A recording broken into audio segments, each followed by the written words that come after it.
पहली जो news available है द हिंदू के न्यूज़पेपर में कि Israel is facing A strategic defeat in Gaza. अब हमारे लिए इम्पॉर्टेंट है ये गाज़ा, दूसरी इसराइल की लोकेशन, और तीसरी क्या क्या वहाँ पे कौन सी लेक या कौन सी माउंटेन या इसराइल किस किस कंट्री से शेयर करता है अपनी बाउंड्री, वो सब जरूर हमें देखना होगा। तो सबसे पहले देखते हैं कि ये आखिर ये गाज़ा है क्या। तो गाज़ा एक एरिया जो ऑक्यूपाइड की गई है टेररिस्ट ग्रुप जो हमास है उनके उनके द्वारा, ठीक है। और दूसरी, ये जो एरिया आप देख पा रहे हैं ये वेस्ट बैंक है, ठीक। ये भी ऑक्यूपाइड है, ये पैलेस्टीनियन के द्वारा ही ऑक्यूपाइड है, ठीक। और ये पूरी इसराइल की मैप आप देख सकते हैं, ये इसराइल है पूरी। तो अब हम देखते हैं कि कौन कौन सी नेशन से इसकी बाउंड्री शेयर होती है, ठीक है। तो लेबनान से होती है, सीरिया से होती है, जॉर्डन से होती है, इजिप्ट से होती है, मेडिटेरियन सी से होती है, हालांकि ये सी है, ठीक है। दूसरी, इसमें ये जो आप पर्टिकुलर एरिया जो देख पा रहे होंगे गोलान हाइट्स, इस पे यूपीएससी ने क्वेश्चन पूछा हुआ है, क्योंकि इसराइल आपको पता है काफ़ी इंपॉर्टेंट कंट्री है इंडिया के लिए, राइट। तो ये गोलान हाइट्स पे यूपीएससी ने क्वेश्चन पूछा हुआ कि इसकी लोकेशन कहाँ पे, तो आप ये देख सकते हैं कि इसराइल में, ठीक है। और भी मैंने आपके लिए कुछ कुछ ऐड करा हुआ है इसमें कि ये जो सीज़ हैं इनके बारे में, और ये गल्फ है, ये सब मैंने ऐड किया ताकि आपको इसकी भी जानकारी हो सके कि फ्यूचर में कभी यूपीएससी पूछती है कि लेक हुला कहाँ है, तो आपको पता होगा कि ये इसराइल में, ठीक है। तो लेक हुला यहाँ पे आप देख सकते हैं, यहाँ पे डेड सी यहाँ पे डेड सी है, उसके नीचे सी ऑफ गैलीली है, फिर सबसे नीचे गल्फ ऑफ अकाबा है, ठीक है, इधर मेडिटेरियन सी है। और ये जो गल्फ ऑफ अकाबा है ये रेड सी में कनेक्ट होती है। और इम्पोर्टेंट क्या हो सकता है कि यूपीएससी आपसे ऐसे पूछ सकती है कि नॉर्थ से साउथ आप अरेंज कीजिए, ये जो लेक हुलाला है या डेड सी है या सी ऑफ गैलीली है या गल्फ ऑफ अकाबा है या रेड सी, ठीक है। तो ये आपको ये मैप के थ्रू आप जान पाएंगे, ठीक। तो आप ये एक बार ज़रूर से दिमाग में रखें। दूसरी जो न्यूज़ है ये टुंगस्टा इवेंट के बारे में है। तो ये इवेंट उतनी इम्पोर्टेंट नहीं हमारे लिए ये न्यूज़ में क्या इम्पोर्टेंट है कि ये इवान की ट्राइब, ठीक है। तो ये इवान की ट्राइब जो है ये इनकी लोकेशन है ये सर्बिया में मिलती है। तो कभी यूपीएससी कुछ कुछ क्वेश्चन प्रीवियस ईयर क्वेश्चन में यूपीएससी ने पूछा हुआ कुछ पर्टिकुलर ट्राइब के बारे में, तो ये आपको पता होना चाहिए कि इवान की ये जो ट्राइब है ये सर्बिया में, ठीक है। तो ऐसे वन लाइनर में भी पूछा जा सकता है आपसे कि क्वेश्चन में, वन लाइनर क्वेश्चन में, कि इवान की ट्राइब रिसेंटली न्यूज़ में देखी गई थी, ये कौन सी कंट्री के हैं ये लोग, तो ये आपको पता होगा, पता आपको चल पाएगा कि ये साइबेरिया से है, ठीक है। ये आपको पता होना चाहिए। थर्ड जो न्यूज़ है कि RBI Asian to create platform for instant retail payments. अब ये पेमेंट्स वगैरह से हमें कुछ ज़्यादा काम की ये नहीं है, हमारे लिए ये काम की है कि आसियान, ठीक है। अब आसियान क्या है, association of south east Asian nation, इसका शॉर्ट फॉर्म है आसियान, ठीक है। अब ये पॉलिटिकल और इकोनॉमिक यूनियन है 10 स्टेट्स यानी 10 कंट्रीज़ जो हैं उनके बीच में साउथ ईस्ट एशिया में जो है, ठीक है। हेडक्वार्टर इसकी कहाँ है, जकार्ता इंडोनेशिया। अब एशियन फाउंड हुई थी, आशियान फाउंड हुई थी 1967 में। इनके मेंबर कौन कौन है, ब्रूनी है, बर्मा है, कंबोडिया है, फिर Indonesia, Laos, Malaysia, Philippines, Singapore, Thailand, Vietnam, ठीक। हमारे लिए क्या है यहाँ पे इम्पोर्टेंट है कि इंडिया पार्ट नहीं है इसका, India is not a member, ठीक है। इंडिया मेंबर नहीं है ये आसियान का। ये भी एक न्यूज़ है कि बोलिविया में अभी इकोनॉमिक क्राइसिस चल रही है, ठीक है। तो हमें इकोनॉमिक क्राइसिस से कुछ भी लेना देना नहीं है कोई भी कंट्री की, राइट। हमें क्या लेना देना है कि ये बोलिविया, अब ये बोलिविया कहाँ पे है वो आपको पता होना चाहिए। तो मेरा मेन जो मोटिव है कि ये जो कुछ कुछ नेशंस जो आते हैं न्यूज़पेपर में, तो उनकी लोकेशन कहाँ है, मैप के थ्रू मैं आपको वो बता सकूं ताकि आपको भी पता चले कि ये पर्टिकुलर कंट्री आखिर है कहाँ, ठीक। तो ये जो मैप है ये साउथ अमेरिका की है, ठीक है। यहाँ बाकी कंट्रीज़ आप देख सकते हैं, जैसे पेरू है, इक्वाडोर है, कोलंबिया है, वेनेजुला है, ब्राज़ील है, उरुग्वे है या अर्जेंटीना है या चिली है, ठीक है। तो ये रही बोलिविया, ठीक है। बोलिविया बॉर्डर शेयर करती है पेरू से, ब्राज़ील से, उरुग्वे से, और अर्जेंटीना से और चिली से, ठीक है। तो ये मेन मेरा पर्पस था कि आपको मैं बता सकूँ ये कंट्री है कहाँ पे। ये भी एक न्यूज़ इंपॉर्टेंट है कि सेबी के बारे में कुछ आया हुआ है, ठीक है, न्यूज़ में। अब सेबी ये आखिर है क्या, तो ये security and board exchange board of India है, ठीक है। अब ये काम क्या करती है? सेबी, सेबी जो स्टॉक मार्केट है उसको रेगुलेट करती है, ठीक है। तो ये रेगुलेटरी बॉडी है, सिक्योरिटी या कमोडिटी मार्केट जो रहती है उसको रेगुलेट करती है, ठीक है। ये मिनिस्ट्री ऑफ फाइनेंस के अंदर आती है ये बॉडी। ये पहले एग्जीक्यूटिव बॉडी थी पर अब ये स्टैट्यूटरी से पावर मिल चुकी है, ठीक है। ये 1992 में स्टैट्यूटरी पावर मिल चुकी है बाई सेबी एक्ट 1992। तो ये स्टैट्यूटरी बॉडी अब है, ठीक है। हेड क्वार्टर्स कहाँ है? ये मुंबई, महाराष्ट्र। तो इम्पॉर्टेंट हमारे लिए क्या है कि ये सेबी की फंक्शन क्या है और ये सेबी है क्या, ठीक है। न्यूज़ में थी ये चाइनीज़ रॉकेट कुछ उन्होंने टेस्ट करा है, और वो चाइनीज़ रॉकेट की जो नाम है वो है तियानलोंग 3। तियानलोंग 3 रॉकेट है जो डेवलप की गई है चाइना के द्वारा, ठीक है। ये भी one liner question straight forward आपसे पूछा जा सकता है कि तियानलोंग 3 रिसेंटली न्यूज़ में देखी गई थी तो क्या है ये, या तियानलोंग 3 जो है ये कौन सी कंट्री से रिलेटेड है। आपको 4 कंट्री के नाम दे दिए जाएंगे और आपको मैच द फॉलोइंग करके क्वेश्चन आ सकता है, आपको दिया जा सकता है एग्जाम में, ठीक है। तो आपको याद रखना है कि ये चाइना से है, चाइना ने इसे डेवलप किया है। अब Kozhikode secure city of literature status to annual UCC conference held in Portugal. अब ये कहाँ हेल्ड हो रही है, यूसीसी कॉन्फ्रेंस क्या है, इससे हमें कुछ लेना नहीं है।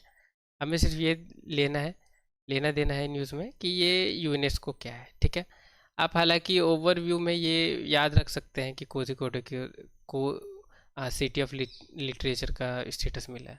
उतनी इम्पोर्टेंट नहीं है पर ऐसे आप दिमाग में रख सकते हैं। हमारे लिए इम्पोर्टेंट ही ये यूनेस्को, ठीक है। फुल फॉर्म क्या है इसका? United Nation Educational Scientific and Cultural Organisation, specialise agency है, ठीक है, यूनाइटेड नेशंस की, यूएन की।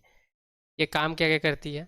एम है इसका प्रमोट करना world peace and security through international cooperation in education, arts, science and culture.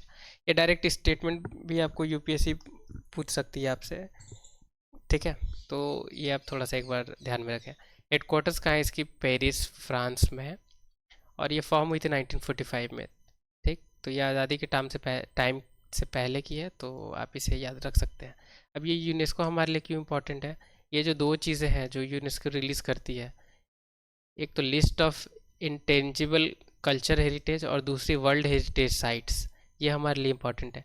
तो मैं आपको बताना चाहूँगा कि ये वर्ल्ड हेरिटेज जो साइट्स है इंडिया में क्या क्या है, आप इसे एक बार गूगल कर लें। और ये इंटेंजिबल कल्चर हेरिटेज जो है ये इंडिया की कौन कौन सी है वो भी आप चेक कर लें। ऐसे कुछ की मैंने यहाँ पे एग्जांपल के तौर पे मैंने यहाँ पे मेंशन किया हुआ है, कुछ कुछ जो इंटेंजिबल कल्चर हेरिटेज है, पर आपको और भी ध्यान में रखना है। तो रामलीला है, जैसे कि कालबेलिया है, गरबा है। अब ये आपको बताने का, ये न्यूज़ बताने का क्या पर्पस है कि यूपीएससी ने इसी साल 2024 में एक क्वेश्चन फ्रेम किया हुआ था कि रिसेंटली इंटेंजिबल कल्चरल ये हेरिटेज में कौन सी रिसेंटली ऐड हुई है। तो कुछ कुछ स्टेटमेंट थी, जैसे कुंभ मेला वहाँ पे आपको देखने को मिलेगा, रामलीला वहाँ पे थी, कालबेलिया थी, ठीक है। तो ये जो गरबा है इसी पे क्वेश्चन पूछा गया था और उसकी करेक्ट आंसर गरबा थी। तो रिसेंटली ये जो गरबा है यही ऐड की गई थी। एक, एक और न्यूज़ है जो इम्पोर्टेंट है, प्रोजेक्ट 775I। अब ये प्रोजेक्ट 75I क्या है? तो ये जो प्रोजेक्ट है ये इसमें इंडिया ट्राई कर रही है इंडिजिनियसली जो 6 Kalvari class diesel electric attack submarine है, तो सबमरीन को इंडिजिनियसली डेवलप करने की ये प्रोजेक्ट, ठीक है। ये न्यूज़ में और क्या खास थी? ये 2 मरीन सिस्टम, ठीक है, ये नवंतिया मरीन सिस्टम और दूसरी थाइसेन क्रूप मरीन सिस्टम। तो डायरेक्टली यूपीएससी ये भी पूछ सकती है आपसे कि ये मरीन सिस्टम रिसेंटली न्यूज़ में देखी गई तो किस कंट्री से ये बिलोंग करती है। तो ये दोनों जो है आप नोट डाउन कर सकते हैं आप करंट अफेयर की जहाँ भी आप नोट्स बना रहे हैं। 16 फाइनेंस कमीशन के बारे में कुछ न्यूज़ आई हुई है द हिंदू में, ठीक है। 16 फाइनेंस कमीशन की एजेंडा वगैरह इससे हमें अभी कुछ खास लेना देना नहीं है, ठीक है। जब ये कमीशन की रिपोर्ट आ जाएगी उसमें मे भी आप चाहें तो थोड़ा सा देख सकते हैं, राइट। तो हमारे लिए है कि ये फाइनेंस कमीशन क्या है, ठीक।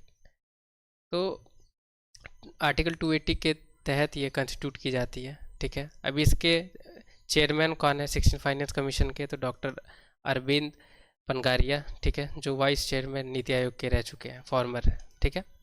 अब ये फाइनेंस कमीशन है क्या है? ये कॉन्स्टिट्यूशनल बॉडी है जो डिटरमाइन करता है कि क्या मेथड्स होने चाहिए, क्या फार्मूला होना चाहिए, कैसे टैक्स डिस्ट्रीब्यूट होनी चाहिए सेंटर और स्टेट के बीच में, ठीक। ये आर्टिकल 280 के तहत कॉन्स्टिट्यूशन में ये प्रावधान है जिससे ये प्रेसिडेंट ऑफ इंडिया कॉन्स्टिट्यूट करते हैं हर 5 साल पे। पर यहाँ पे ये भी एक इम्पॉर्टेंट पॉइंट है जो आपको नोट डाउन करनी है कि 5 साल या 5 साल से पहले भी प्रेसिडेंट ऑफ इंडिया इसे अपॉइंट, ये जो फाइनेंस कमीशन है इसे कर सकते हैं, ठीक है। एक न्यूज़ है जीएसटी के बारे में। तो जीएसटी तो आप सबको पता होगा कि 2016 से ये पास हो गई थी और फिर ये लागू हो गई थी, राइट। तो हमें यहाँ पे क्या जानना है, ये काउंसिल हमारे लिए इम्पोर्टेंट है, ठीक है।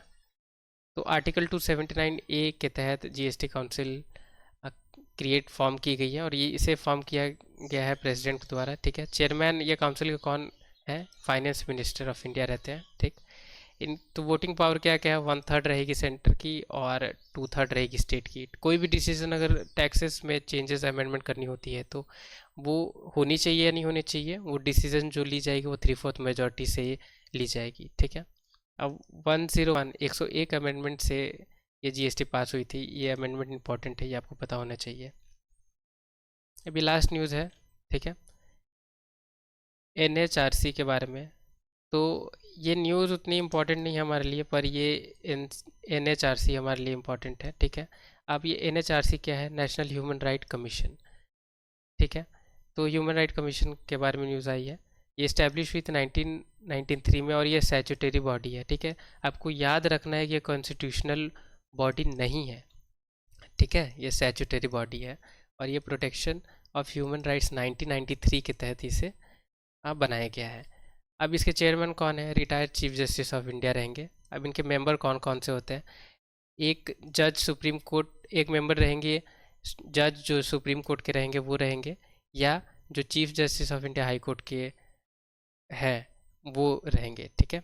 इसमें एडिशनल 3 और मेंबर रहते हैं जिनकी नॉलेज या एक्सपीरियंस ह्यूमन राइट्स में होती है वो। और यहाँ पे क्या इंपॉर्टेंट पॉइंट है कि एटलीस्ट 1 मेंबर जो है वो वुमेन होनी चाहिए, ठीक है।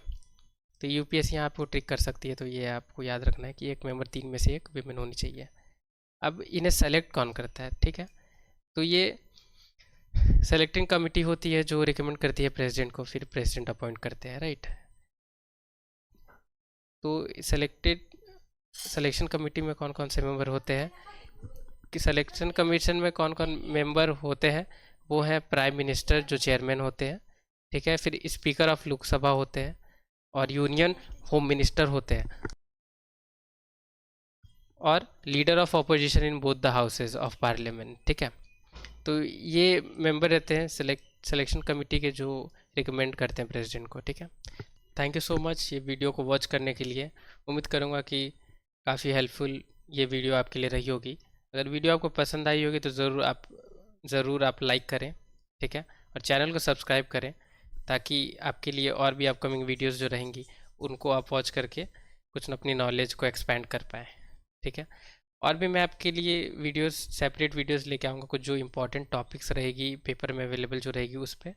और जो सब्जेक्ट है, इकोनॉमिक हो गई, पॉलिटी हो गई, जियोग्राफी हो गई, आर्ट एंड कल्चर हो गई, इन्वायरमेंट हो गई, इनकी भी मैं आपके लिए लेक्चर्स धीरे धीरे अपलोड कर दूंगा ताकि वो आप देख के अपनी प्रिपरेशन को बूस्ट कर पाएँ और थोड़ी नॉलेज और भी अपनी बढ़ा पाएँ, ठीक है। आज के लिए इतना ही। अब मिलते हैं कल की वीडियो में जो द हिंदू करंट अफेयर्स की जो रहेंगी उसमें। टिल द टाइम के लिए टेक केयर और थैंक यू वॉच करने के लिए वीडियो।